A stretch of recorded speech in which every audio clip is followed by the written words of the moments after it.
Hey everybody, Mike Pfeiffer Hobby Supply. Today we're going to do update 90. And 90 is not going to be very exciting, but I am going to be getting back out here and doing some more work on the layout. I have it in my head to do some plastering and so forth out here and fill in some of these areas that need to be filled in, and then color some of the plaster and weather up the passenger overpass. I'll give you a little story here as to why I'm so energetic. Let's get into that. Okay, the reason I'm so energetic about doing that here now, which I haven't done any yet, but I'm going to in the next week or so, is this right here. And you can take a look at that. It's an owie. I'll show you how I got it. I was working on the truck. This is the return spring for the seat tracks, and I was buffing parts with my buffing wheel. I had about 30 seconds left before I was finished with this last piece, and I was holding it like this, with this end down here like that, and I was buffing across it like this, and I was getting down to this end, and I was going to stop just with about a ½ inch to spare, and that hook right there accidentally caught the edge of the buffing wheel, ripped it out of my hand, and this hook on this end grabbed me right underneath the thumb here, went right up the side of my hand there, and threw the spring across the garage. I knew it instantaneously gave me an owie. I looked at it, and to me it looked like I could see down to the bone, but it obviously wasn't quite that far. But it was open about 1.5 inches or more, and I wrapped a towel around it, went inside, told Robin we needed to go to the emergency room. We went to the emergency room. I told him, I said, I was buffing a car part, and it got stuck in the wheel and tore my hand. I said, like an idiot, I wasn't wearing gloves. And he told me, the doctor told me, he said, we're better off probably if you don't wear gloves, because the gloves tend to get more caught up in whatever's happening and tends to get away from you. But let me get right back to that. Okay, I'm sorry guys. Robin she's taking the dogs for a walk, and she was calling me in the middle of my video. But nevertheless, went to the emergency room, and to shorten it all up, it took 3 internal stitches and 6 external stitches. And I have to get this splint on here because it went down around into the palm of my hand here.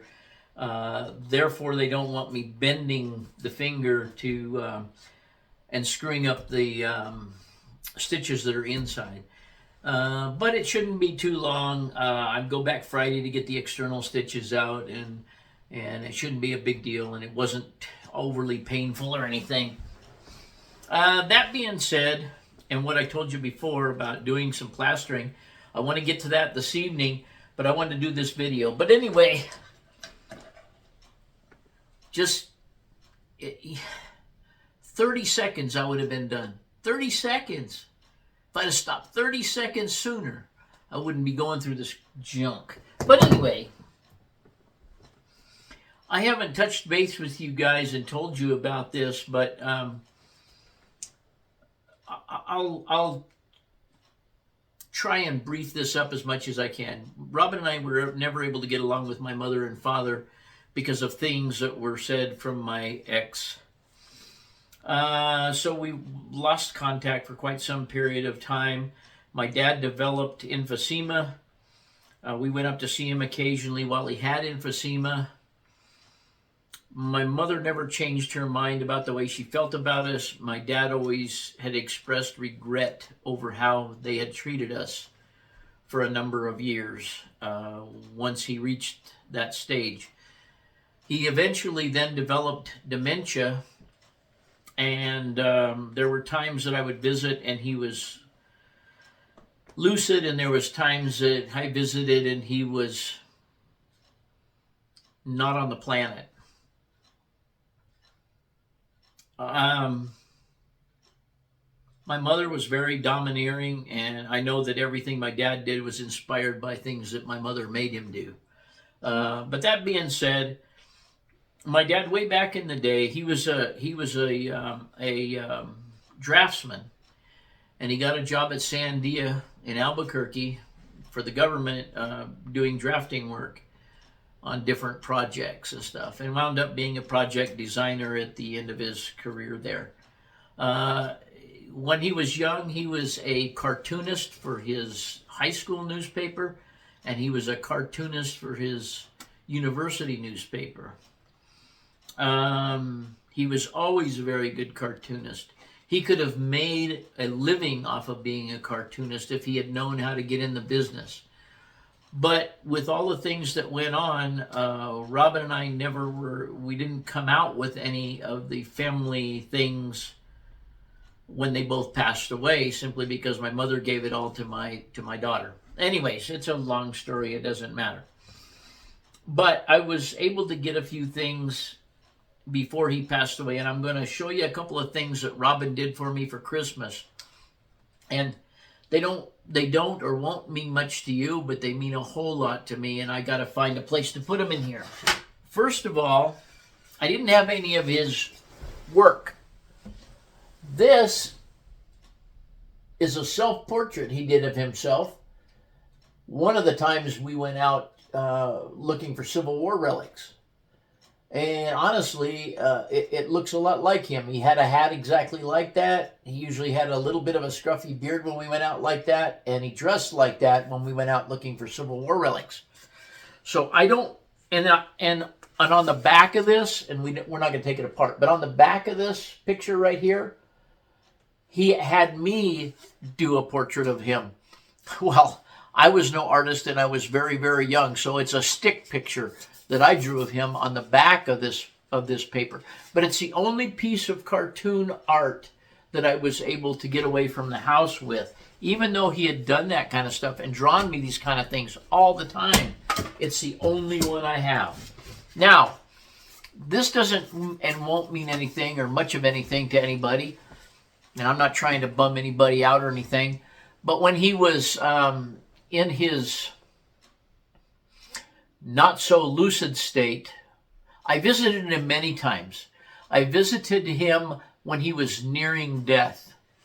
I don't know how far away, months, maybe a couple of months, but he was not doing well at all.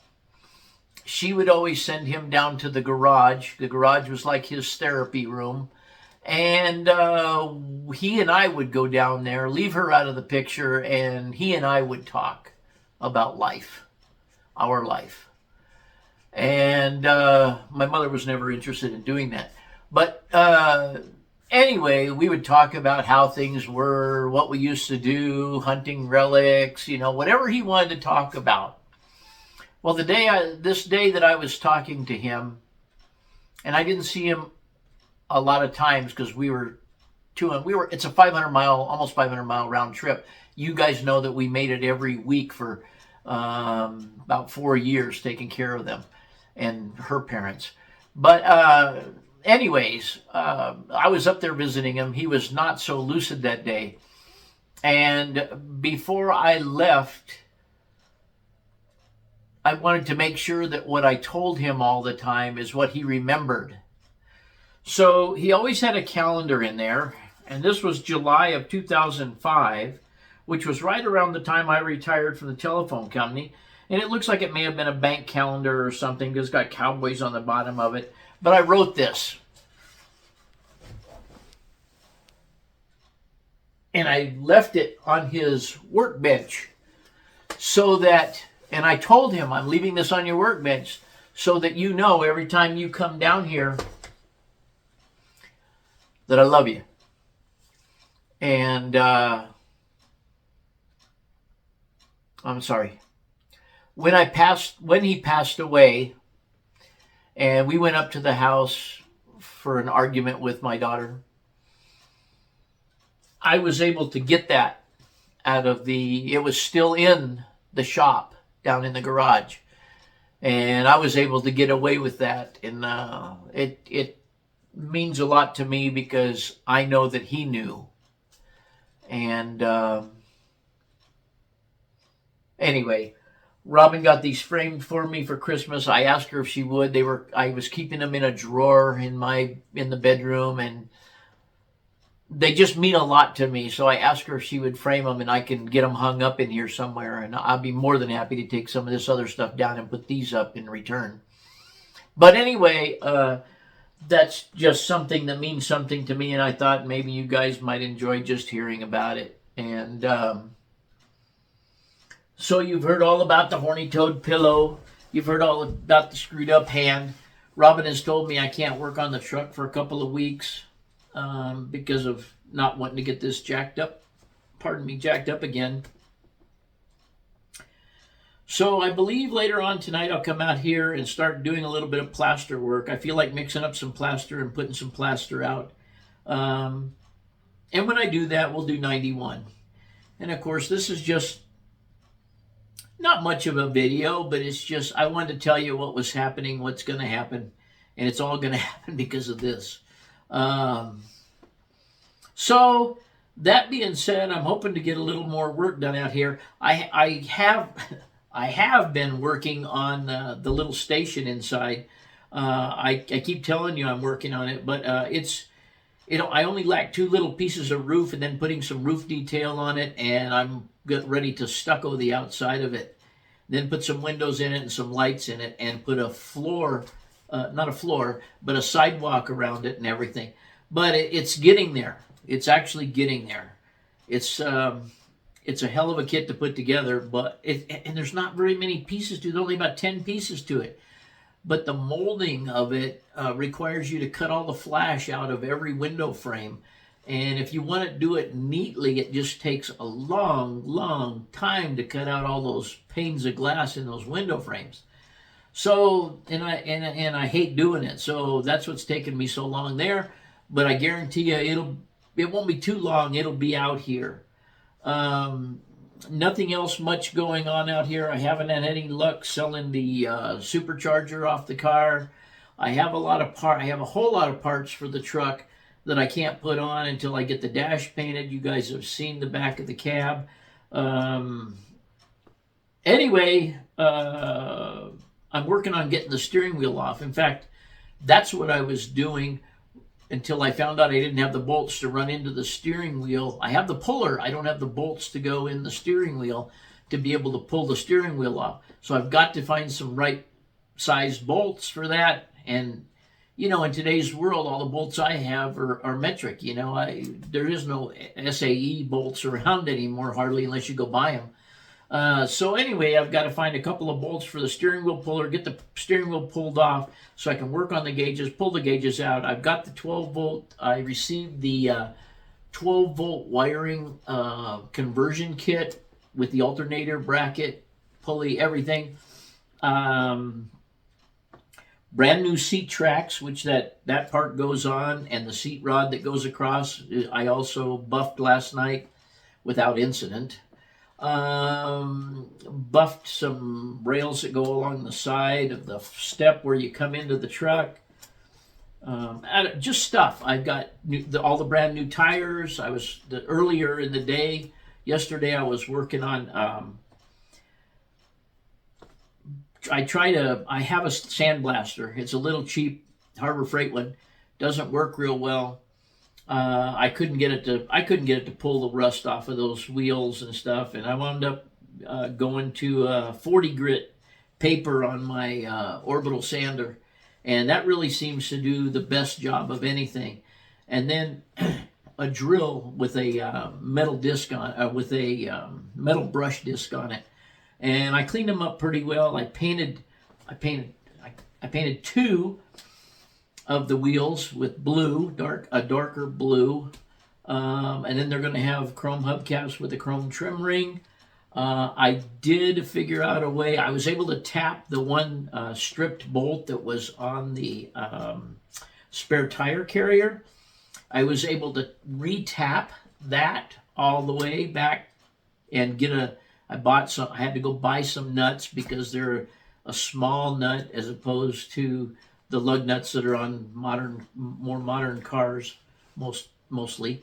Anyways, so I was able to get that on, and then it was bent, so the wheel leaned in on the rack. And then I was talking to a buddy of mine the other day, and he suggested it's got 2 bolts on the bottom, 1 bolt on the top that go to the 6-bolt pattern. And he suggested, why don't you just loosen that top bolt up, put some washers behind it, and then put the nut back on, and that'll straighten the wheel up. Well, I did that, and now the spare tire carrier looks that close to being straight up and down. I mean, you can tell it's still just ever so slightly tilted in, but it's going to work. It's going to work. But I have the new tires to put on, all kinds of stuff. But we'll leave that for another day. I'm rambling on here. And I think this is going to be the end of this video for today. I'll do another one when I get the plastering done and do some stuff out here this week. And I'll just keep you posted. But I wanted you to know about this. So now I have this one over here that hurts because of the arthritis or whatever it is. And I have this one over here that doesn't work at all. So now I can only pick my nose with my little fingers. So anyways, that's how it goes. Anyway, you guys take care, and thanks for watching.